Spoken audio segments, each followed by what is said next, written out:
आज हम बात करेंगे लाल किताब की। जो लाल किताब है ना, वो पंडित रूपचंद जोशी जी ने लिखी है 1939 में। और ये टोटल 5 बुक्स थी, जिनका जो कवर था वो रेड था। रेड कवर होने की वजह से इसका नाम पड़ गया लाल किताब।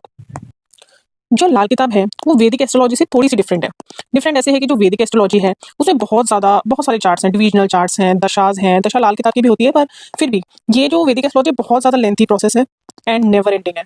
मेन पॉइंट ये है कि नेवर एंडिंग है जो वैदिक एस्ट्रोलॉजी है। तो जो लाल किताब है ना, वो बहुत सिंपल है। कुछ रूल्स हैं, कुछ ग्रामर है, दशा भी है, बट स्ट्रेटली इसमें ये होता है कि 1 साल की आप प्रिडिक्शन डायरेक्टली दे देते हो, उसको कहते हैं वर्षफल।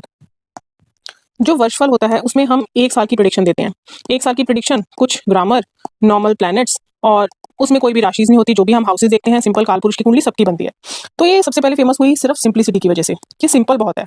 सेकंड, इसका कारण जो फेमस होने का है वो ये है कि जो लोग हैं ना, हर कोई जो है वो महंगे जेम्स नहीं डाल सकता या फिर पूजा पाठ नहीं करवा सकता। पूजा पाठ करवाना बहुत मुश्किल है आम इंसान के लिए, क्योंकि आपको पता है पूजा पाठ शुरू ही 30 to 35,000 से होती है। आज की डेट में भी हम देखें तो मिडिल क्लास पर्सन है वो पूजा पाठ, जेम्स, रुद्राक्ष, जो रुद्राक्ष तो पहले बहुत सस्ता मिलता था, अब इतनी मार्केटिंग हो चुकी है, वो भी इतना ज्यादा कॉस्टली हो चुका है कि मैंने इंटरनेट पे उसका प्राइस 3 लाख भी देखा है।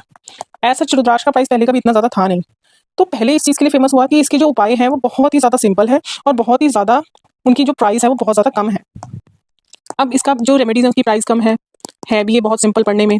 तो इसीलिए हम इसे अगले कुछ रील्स में समझेंगे, और नेक्स्ट रील में मैं आपको इसके पक्के घर के बारे में बताऊंगी कि पक्के घर होता क्या है। कुछ ग्रामर है और आप भी बहुत इजीली लाल किताब को समझने लगेंगे और इसके उपाय देने लगेंगे। नमः शिवाय।